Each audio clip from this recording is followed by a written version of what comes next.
Very good morning dear students. Class 11th में आज हम पढ़ेंगे बैक्टीरिया का आर्थिक महत्व के बारे में।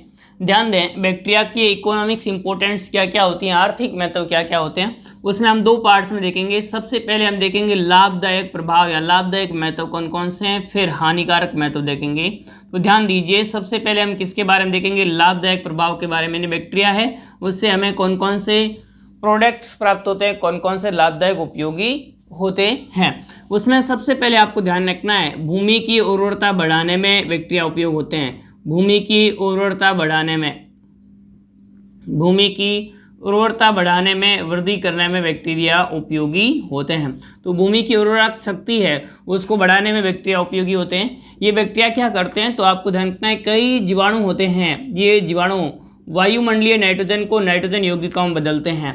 कई जीवाणु जो वायुमंडलीय नाइट्रोजन होती है वह वायुमंडलीय नाइट्रोजन आणविक नाइट्रोजन के रूप में होती है, इसको नाइट्रोजन यौगिकों में बदलते हैं। नाइट्रोजन यौगिकों में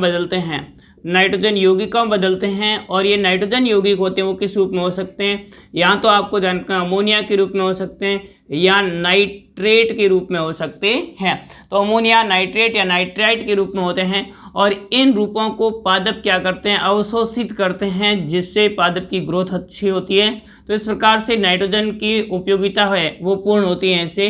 तो ये भूमि की उर्वरता को बढ़ाने में क्या होते हैं, सहायक होते हैं। तो आप क्या ध्यान देंगे कि कई जीवाणु वायुमंडलीय नाइट्रोजन को नाइट्रोजन यौगिकों जैसे अमोनिया, नाइट्रेट में परिवर्तित करते हैं और इस नाइट्रेट का अवशोषण पादपों के द्वारा कर लिया जाता है। तो इस प्रकार से पादपों के लिए उपयोगी होता है।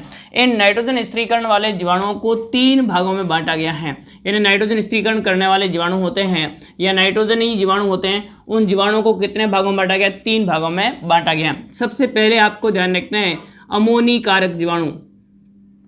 कौन से जीवाणु ध्यान रखना है आपको, अमोनीफाइंग बैक्टीरिया या अमोनीकारक जीवाणु। सबसे पहले आपको ध्यान रखना है कौन से जीवाणु, अमोनीकारक जीवाणु।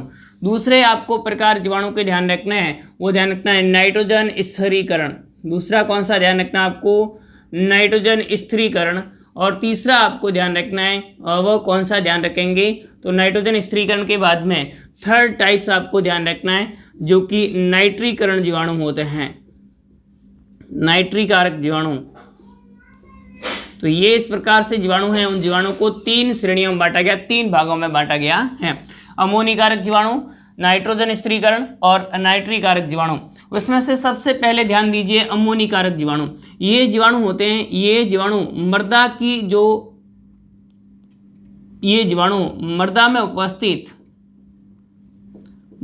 में उपस्थित प्रोटीन होते हैं, यानी मृदा में उपस्थित प्रोटीन युक्त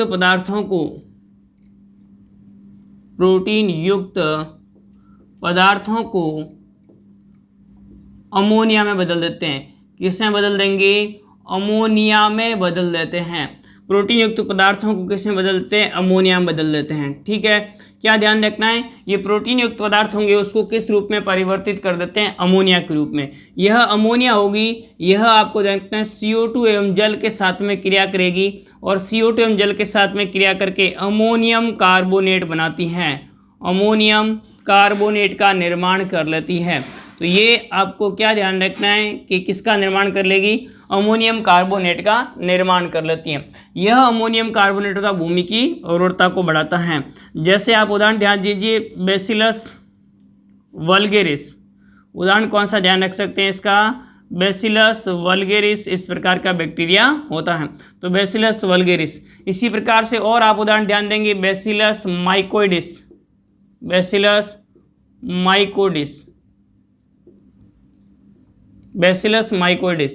इसी प्रकार से आप बैसिलस कॉन्डिसेंस, ये बैक्टीरिया होते हैं।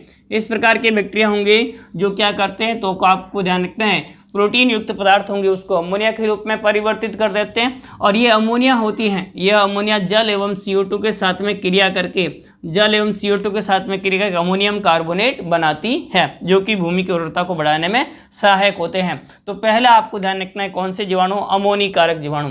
दूसरे प्रकार के जीवाणु आपको ध्यान रखना है नाइट्रोजन स्थिरीकरण जीवाणु।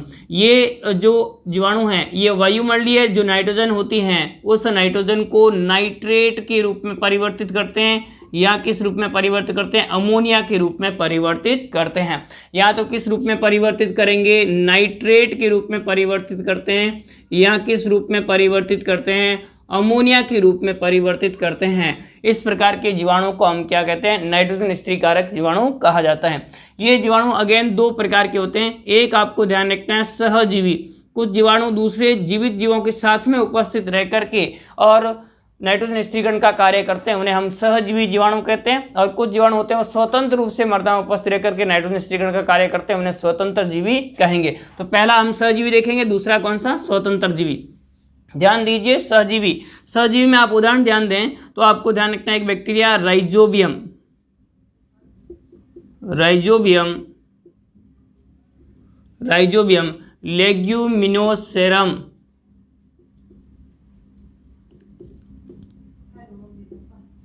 Rhizobium leguminosarum. और राइजोबियम लेग्यूमिनोसेरम बैक्टीरिया है, यह आपको ध्यान लेग्यूम पादपों में, फली वाले पादप है, दालें वगैरह, लेग्यूम पादपों में मूल ग्रंथिका का निर्माण करता है, रूट नोड्यूल या मूल ग्रंथिका का निर्माण करता है। तो ये हमें ध्यान रखना है, लेग्यूम पादपों में रूट नोड्यूल्स या मूल ग्रंथिका का निर्माण करके नाइट्रोजन स्थिरीकरण का कार्य करते हैं। कौन सा bacteria, rhizobium leguminosarum, rhizobium लेग्यूमिनोसेरम bacteria वो इस प्रकार का बैक्टीरिया है, ये हमें ध्यान रखना है। एक उदाहरण आप ध्यान रख सकते हैं। और उदाहरण ध्यान रखना आपको फ्रैंकिया, कौन सा बैक्टीरिया ध्यान रखना आपको, फ्रैंकिया। और फ्रैंकिया ये बैक्टीरिया है, ये आपको ध्यान रखना नॉन लेग्यूम पादपों में रूट नोड्यूल का निर्माण करता है। तो ये नॉन लेग्यूम प्लांट्स में रूट नोड्यूल का फॉर्मेशन करता है, यानी नॉन लेग्यूम प्लांट्स में रूट नोड्यूल का निर्माण करता है। वह कौन सा बैक्टीरिया करता है, तो आप क्या ध्यान देंगे, नॉन लेग्यूम पादपों में रूट नोड्यूल का निर्माण करता है। वह एक फिलामेंटस बैक्टीरिया करता है, तंतु में जीवाणु करता है, उसका नाम क्या ध्यान रखना आपको, फ्रैंकिया ध्यान रखना है। तो ये नॉन लेग्यूम प्लांट्स के अंदर रूट नोड्यूल का फॉर्मेशन करता है।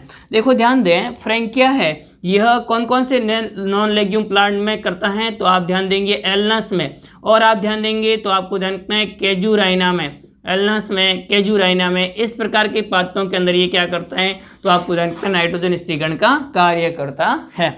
तीसरा उदाहरण और आप ध्यान रख सकते हैं, एजोस्पाइरिलम, एजोस्पाइरिलम, एजोस्पाइरिलम बैक्टीरिया है। ये बैक्टीरिया होगा वह आपको ध्यान रखना है गेहूं में, वीट में, एवं आपको ध्यान रखना है राइस में, चावल में, गेहूं और चावल में यह आपको ध्यान रखना है रूट की सतह पर उपस्थित रह करके नाइट्रोजन स्थिरीकरण का कार्य करता है। तो ये तीन बैक्टीरिया आप ध्यान रख सकते हैं, राइजोबियम लेग्यूमिनोसेरम जो कि लेग्यूम पादपों के अंदर रूट नोड्यूल का निर्माण करता है, फ्रैंकिया नॉन लेग्यूम प्लांट्स के अंदर जैसे अल्नस या केजुराइना के अंदर नाइट्रोजन स्थिरीकरण करता है, तथा एजोस्पाइरिलम होता है यह वीट, गेहूँ यानी वीट या गेहूँ, राइस या चावल, इन पादपों के अंदर नाइट्रोजन स्थिरीकरण का कार्य करता है। तो ये हमें कुछ बैक्टीरिया ध्यान रखने हैं जो कि सहजीवी रूप से उपस्थित रह करके नाइट्रोजन स्थिरीकरण का कार्य करते हैं। फिर उसके बाद में दूसरा आपको ध्यान रखना है स्वतंत्र जीवी। कौन से ध्यान रखने हैं, स्वतंत्र जीवी या फ्री लिविंग बैक्टीरिया। स्वतंत्र जीवी या फ्री लिविंग बैक्टीरिया होते हैं, ये बैक्टीरिया भूमि में स्वतंत्र रूप से उपस्थित रह करके नाइट्रोजन स्थिरीकरण का कार्य करते हैं, उन्हें हम स्वतंत्र जीवी कहेंगे। इसमें उदाहरण आपको ध्यान रखना है, कौन कौन से उदाहरण ध्यान रख सकते हैं, तो एक तो आपको ध्यान रखना है एरोबैक्टर। कौन सा जीवाणु ध्यान रखना है आपको, एरोबैक्टर। यह आपको ध्यान रखना है एरोबिक बैक्टीरिया है। किस प्रकार का बैक्टीरिया है, एरोबिक बैक्टीरिया है, यानी वायुमंडल में उपस्थित रह करके, और आपको ध्यान रखना है एरोबिक बैक्टीरिया होते हैं जो कि स्वतंत्र रूप से भूमि में रह करके और नाइट्रोजन स्थिरीकरण का कार्य करते हैं। तो ये एरोबिक बैक्टीरिया हो गए। इसी प्रकार से और आपको ध्यान रखना है क्लोस्ट्रीडियम, क्लोस्ट्रीडियम बैक्टीरिया है। यह बैक्टीरिया भी स्वतंत्र रूप से उपस्थित रह करके नाइट्रोजन स्थिरीकरण का कार्य करते हैं। तो ये हमें ध्यान रखना है, स्वतंत्र जीवी में एरोबैक्टर है या क्लोस्ट्रीडियम है या क्रोमेशियम है, और भी ध्यान रख सकते हैं आप क्रोमेशियम, क्रोमेशियम बैक्टीरिया है, ये भी इस प्रकार का होता है। तो क्रोमेशियम हो गया, और इसके अतिरिक्त आपको देन करोडोस्पाइरिलम हो गया।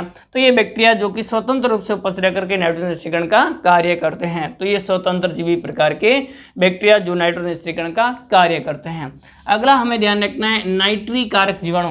ये जीवाणु होंगे, ये क्या कार्य करते हैं, तो आपको क्या ध्यान रखना है, इन जीवाणुओं के द्वारा जो भूमि में उपस्थित नाइट्रोजन युक्त पदार्थ होते हैं उन पदार्थों को विघटन का कार्य किया जाता है। कैसे किया जाता है, ध्यान दीजिए।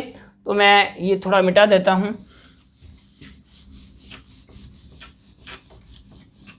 देखो ध्यान दें, भूमि में उपस्थित जो अमोनिया है, यानी अधिकांश जो पदार्थ होते हैं नाइट्रोजन युक्त वो अमोनिया के रूप में उपस्थित होते हैं। तो अमोनिया होगी, उसका विघटन ये करेंगे। और अमोनिया का ये किस में विघटन करते हैं, तो आपको क्या ध्यान रखना है, ये बैक्टीरिया होंगे, ये जो अमोनिया है, अमोनिया होगी, उस अमोनिया को एक बैक्टीरिया का आपको ध्यान रखना है नाइट्रोसोमोनास। कौन सा बैक्टीरिया ध्यान रखना है, नाइट्रोसोमोनास। ये अमोनिया को किस रूप में बदलेगा, तो आपको ध्यान रखना है नाइट्राइट के रूप में बदलता है। ध्यान दीजिए, किस रूप में बदलता है, नाइट्राइट के रूप में परिवर्तित करता है। और इस नाइट्राइट को एक और बैक्टीरिया आपको ध्यान रखना है नाइट्रोबैक्टर। कौन सा बैक्टीरिया ध्यान रखना है आपको, नाइट्रोबैक्टर। ये नाइट्रोबैक्टर जीवाणु हैं, ये जीवाणु क्या कार्य करेगा, तो इस नाइट्राइट को नाइट्रेट के रूप में परिवर्तित कर देता है। तो ये नाइट्राइट को किस रूप में बदल देगा, नाइट्रेट के रूप में परिवर्तित कर देता है। इस प्रकार के बैक्टीरिया को हम क्या कहेंगे, नाइट्री कारक जीवाणु कहा जाता है। यानी ये जीवाणु होंगे, ये अमोनिया को किस रूप में, नाइट्राइट के रूप में, और नाइट्राइट को नाइट्रेट के रूप में परिवर्तित कर देते हैं। इन जीवाणु को हम क्या कहते हैं, नाइट्री कारक जीवाणु कहा जाता है। तो ये 3 प्रकार के आपको जीवाणु हैं जो कि भूमि की उर्वरता को बढ़ाने में कार्य करते हैं। अमोनी कारक जीवाणु, नाइट्रोजन स्थिरीकरण जीवाणु और नाइट्री कारक जीवाणु जो कि भूमि की उर्वरता को बढ़ाने में सहायक होते हैं। अगला हमें ध्यान रखना है, वह कौन सा ध्यान रखना है, तो पहला उपयोग हमने देख लिया भूमि की उर्वरता बढ़ाने में। सेकंड उपयोग हमें ध्यान रखना औद्योगिक महत्व, यानी बैक्टीरिया है उसके द्वारा औद्योगिक कौन कौन से महत्व होते हैं, कौन कौन से उद्योगों में बैक्टीरिया है वह महत्वपूर्ण होता है। तो सेकंड आपको ध्यान रखना है, वो ध्यान रखना है औद्योगिक महत्व। औद्योगिक महत्व, औद्योगिक महत्व में सबसे पहले आपको ध्यान रखना है डेयरी उद्योग में। डेयरी उद्योग में विभिन्न प्रकार के बैक्टीरिया का उपयोग हम प्राचीन समय से करते आए हैं। उसमें आप ध्यान देंगे तो दूध से दही के निर्माण में कौन सा बैक्टीरिया उपयोग में लिया जाता है, ये सवाल कई बार पूछा जाता है। तो आपको कौन सा बैक्टीरिया ध्यान रखना है, लैक्टोबैसिलस। कौन सा बैक्टीरिया ध्यान रखना है, लैक्टोबैसिलस बैक्टीरिया। और ये लैक्टोबैसिलस बैक्टीरिया है वो दूध से दही के निर्माण में क्या होता है, उपयोगी होता है। तो दूध से दही के निर्माण में उपयोगी होता है। इसके अतिरिक्त आप और ध्यान देंगे स्ट्रेप्टोकोकस लैक्टिस बैक्टीरिया होता है, इसका भी उपयोग दूध से दही के निर्माण में उपयोग में लिया जाता है। तो जो बैसिलस बैक्टीरिया थे ये लैक्टोबैसिलस बैक्टीरिया एवं स्ट्रेप्टोकोकस लैक्टिस बैक्टीरिया, इनका उपयोग लिया जाता है। इसके अतिरिक्त आप ध्यान देंगे जो किण्वित दूध होता है, जो कि हम क्या करते हैं, विभिन्न प्रकार के जो बैक्टीरिया होते हैं लैक्टोबैसिलस, इनसे किण्वित दूध का निर्माण करते हैं। किण्वित दूध से हम पनीर का निर्माण करते हैं, चीज का निर्माण करते हैं। इसके लिए भी इन दोनों बैक्टीरिया का उपयोग एक साथ लिया जाता है। तो किण्वित दूध से पनीर के निर्माण में एवं दूध से दही के निर्माण में लैक्टोबैसिलस एवं स्ट्रेप्टोकोकस लैक्टिस नामक जीवाणुओं का उपयोग लिया जाता है। तो एक तो आपको डेयरी उद्योग में ध्यान रखना है। दूसरा आप ध्यान देंगे सिरका उद्योग में। कौन से उद्योग में आपको ध्यान रखना है, सिरका उद्योग में। और सिरका उद्योग में आप देखेंगे तो एसिटोबैक्टर एसिटाई जीवाणु है उसका उपयोग लिया जाता है। एसिटोबैक्टर एसिटाई जीवाणु है उसका उपयोग लिया जाता है। एसिटोबैक्टर एसिटाई नामक जीवाणु है, इस जीवाणु का उपयोग किसके लिए लिया जाता है, तो सिरका के निर्माण में। ये जो अल्कोहल होता है उस अल्कोहल को और मुख्य रूप से अल्कोहल में कौन सा अल्कोहल उपयोग में लेते हैं, एथेनॉल का उपयोग लेते हैं। ये एथेनॉल को किस रूप में बदल देंगे, एसिटिक अम्ल के रूप में परिवर्तित कर देते हैं। एसिटिक अम्ल के रूप में, या जिसे हम क्या कहते हैं सिरका कहते हैं, उस सिरके के रूप में परिवर्तित कर देते हैं। वह कौन से बैक्टीरिया करते हैं, एसिटोबैक्टर एसिटाई नामक जीवाणु करते हैं। तो दूसरा उपयोग आपको ध्यान रखना है सिरका उद्योग में। तीसरा आपको ध्यान रखना है चाय, कॉफ़ी एवं तंबाकू में सुगंध। चाय, कॉफ़ी एवं तंबाकू में सुगंध के लिए विभिन्न प्रकार के बैक्टीरिया का उपयोग लिया जाता है। तो चाय, कॉफ़ी एवं तंबाकू में सुगंध के लिए विभिन्न प्रकार के बैक्टीरिया का उपयोग लिया जाता है। उसमें आप ध्यान देंगे तो आप ध्यान रख सकते हैं bacillus megaterium, bacillus megaterium, bacillus megaterium bacteria है। इस बैक्टीरिया का उपयोग तंबाकू में सुगंध के लिए उपयोग में लिया जाता है। तो तंबाकू में सुगंध के लिए कौन सा बैक्टीरिया उपयोग में लिया जाएगा? तो आप क्या ध्यान देंगे, बैसिलस मेगाथीरियम नामक बैक्टीरिया होता है, इसका उपयोग तंबाकू में सुगंध के लिए उपयोग में लिया जाता है। इसके अतिरिक्त और आप ध्यान देंगे माइक्रोकोकस कॉन्डिसेंस, माइक्रोकोकस कॉन्डिसेंस,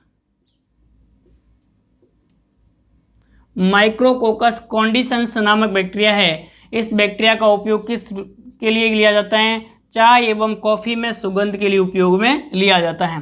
तो ये तीसरा मेथड, चाय और कॉफ़ी और तंबाकू में सुगंध के लिए कौन से बैक्टीरिया उपयोग लिया जाता है? तो बैसिलस मेगाथीरियम और माइक्रोकोकस कॉन्डिसेंस का उपयोग लिया जाता है। इसके अतिरिक्त चौथा उपयोग आपको ध्यान रखना है चमड़ा उद्योग में।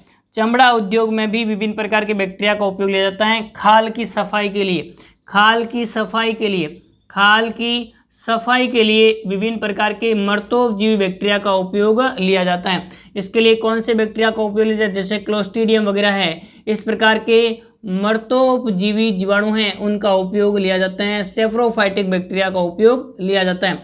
तो मर्तोपजीवी जीवाणु होंगे उनका उपयोग किस रूप में लिया जाता है? चमड़ा उद्योग में उपयोग लिया जाता है। फिफ्थ आप ध्यान देंगे रसायन उद्योग में। कौन से उद्योगों में आपको ध्यान रखना है? रसायन उद्योग में। और रसायन उद्योग में आप ध्यान देंगे तो क्लोस्ट्रीडियम बैक्टीरिया है,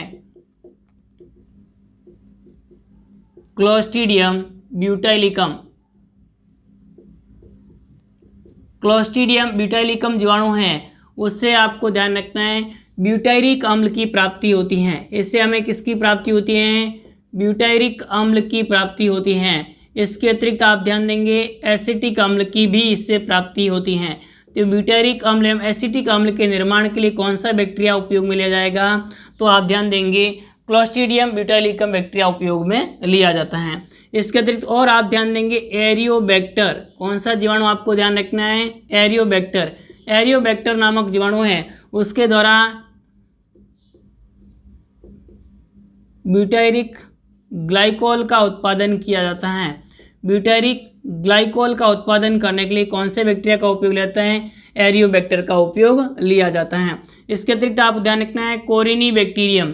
कोरिनी बैक्टीरियम है, इसका उपयोग किस रूप में लिया जाता है?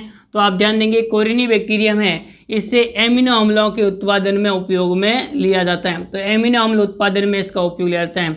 इसके अतिरिक्त और आप ध्यान देंगे एस्केरेसिया कोलाई, ई कोलाई नामक बैक्टीरिया है, इससे हमें किसकी प्राप्ति होती है? इंसुलिन की प्राप्ति होती है। तो ये कुछ बैक्टीरिया है जिनका विभिन्न प्रकार के रसायनों के निर्माण में उपयोग में लिया जाता है। ये इस प्रकार के बैक्टीरिया में क्लोस्ट्रीडियम ब्यूटाइलिकम, एरियोबैक्टर, कोरिनी बैक्टीरियम। इसके अतिरिक्त और आप ध्यान देंगे तो रेशा उद्योग में, और कौन से उद्योग में आपको ध्यान रखना है?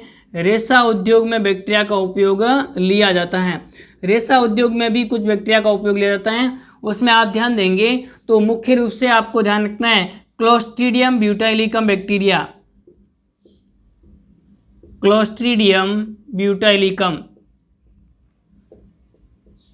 क्लोस्ट्रीडियम ब्यूटाइलिकम बैक्टीरिया है। इस बैक्टीरिया का उपयोग किस रूप में लिया जाता है? रेशा उद्योग में उपयोग में लिया जाता है। यह बैक्टीरिया होगा वह रेशा उद्योग में आप ध्यान देंगे जो फ्लोएम से रेशे प्राप्त होते हैं, उन फ्लोएम के रेशों को छोड़कर बाकी सारे पदार्थों का विघटन कर देते हैं, जिससे फ्लोएम से प्राप्त होने वाले रेशे आसानी से हम प्राप्त कर सकते हैं। तो जूट के उत्पादन में इस प्रकार के बैक्टीरिया का उपयोग लिया जाता है। तो रेशा उद्योग में भी बैक्टीरिया है, उनका उपयोग विशेष रूप से लिया जाता है। तो ये हमें ध्यान रखना है किसके बारे में? रेशा उद्योग में कौन कौन से बैक्टीरिया उपयोग में लिया जाता है? तो क्लोस्ट्रीडियम ब्यूटाइलिकम है, इस बैक्टीरिया का उपयोग किस रूप में लिया जाता है? रेशा उद्योग में लिया जाता है। इसके अतिरिक्त और आप ध्यान देंगे तो आप इसमें ध्यान रख सकते हैं एंजाइम उत्पादन में। एंजाइम उत्पादन में भी कुछ बैक्टीरिया होते हैं, उसका उपयोग लिया जाता है। उसमें आप एक उदाहरण ध्यान रख सकते हैं, वो कौन सा ध्यान रख सकते हैं? Bacillus subtilis. बैक्टीरिया का नाम आपको ध्यान रखना है, बैसिलस सबटिलिस। बैसिलस सबटिलिस नामक बैक्टीरिया है, इसका उपयोग किस रूप में लिया जाता है? तो आपको ध्यान रखना है अमाइलेज एवं प्रोटीएज एंजाइम के उत्पादन में उपयोग में लिया जाता है। तो प्रोटीएज एवं अमाइलेज एंजाइम है, इस प्रोटीएज और अमाइलेज एंजाइम है उसका उत्पादन किसके सहायता से किया जाता है? तो बैसिलस सबटिलिस जीवाणुओं की सहायता से किया जाता है। प्रोटीएज एवं अमाइलेज एंजाइम का उत्पादन किया जाता है। तो ये कुछ महत्व थे, जो कि किस प्रकार के महत्व है, तो आपको ध्यान रखना है कि औद्योगिक महत्व है उसमें पहला डेयरी उद्योग में, दूसरा आपको ध्यान रखना है सिरका उद्योग में, तीसरा चाय एवं कॉफ़ी और तंबाकू में सुगंध के लिए, चौथा चमड़ा उद्योग में, पांचवां रसायन उद्योग में, छठा आपको ध्यान रखना है रेशा उद्योग में, और सातवां आपको ध्यान रखना है वह किस रूप में ध्यान रखना है? एंजाइम उत्पादन के लिए बैक्टीरिया का उपयोग लिया जाता है। इसके आपको उदाहरण भी ध्यान रखना है। अगला हम ध्यान देंगे वह आपको ध्यान रखना है औषधीय महत्व।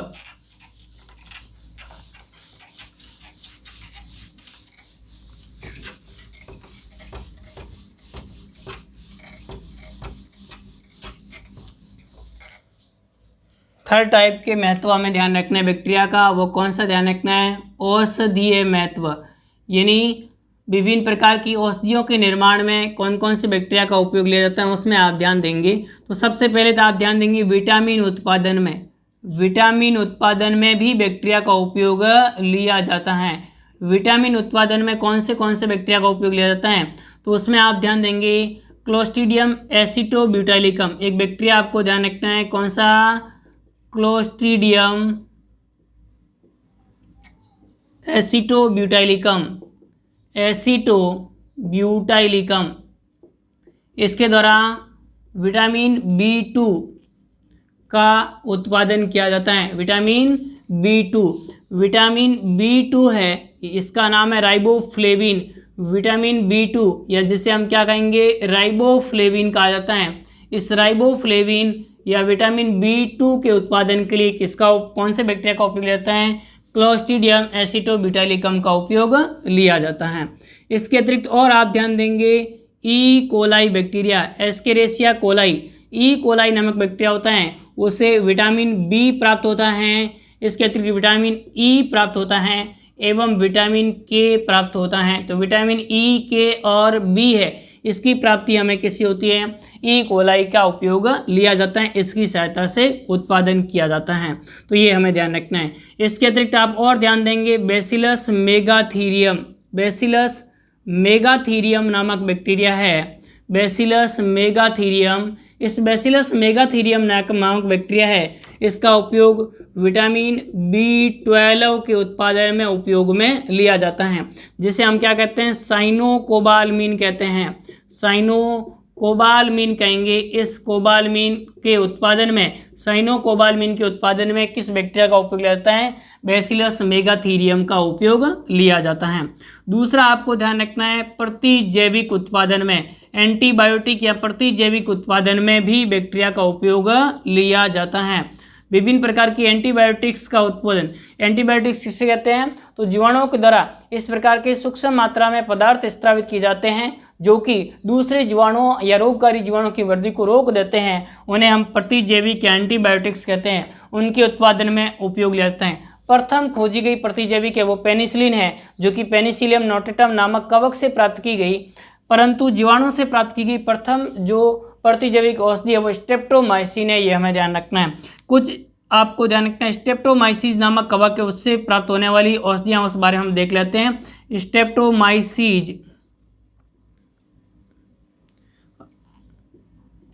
राइमोसस, स्ट्रेप्टोमाइसिस राइमोसस नामक जो बैक्टीरिया है, इस बैक्टीरिया से हमें क्या प्राप्त होता है? तो आपको ध्यान रखना है, इससे हमें प्राप्त होती है प्रतिजैविक औषधि, जिसे हम क्या कहते हैं? टेरामाइसिन कहेंगे। तो टेरामाइसिन नामक प्रतिजैविक औषधि इनसे प्राप्त होती हैं। इसके अतिरिक्त आप और ध्यान देंगे स्ट्रेप्टोमाइसिस फ्रेंडी, नए फ्रेंड, ये हमें ध्यान रखना है। तो इसकी उदाहरण कौन सा ध्यान रखना है आपको? नियोमाइसिन। तो ये स्ट्रेप्टोमाइसिस फ्रेंडी से हमें क्या प्राप्त होती है? नियोमाइसिन नामक प्रतिजैविक औषधि प्राप्त होती हैं। तो नियोमाइसिन नामक प्रतिजैविक औषधि हमें प्राप्त होगी, वह स्ट्रेप्टोमाइसिस फ्रेंडी से प्राप्त होती है। इसके अतिरिक्त आप ध्यान देंगे स्ट्रेप्टोमाइसिस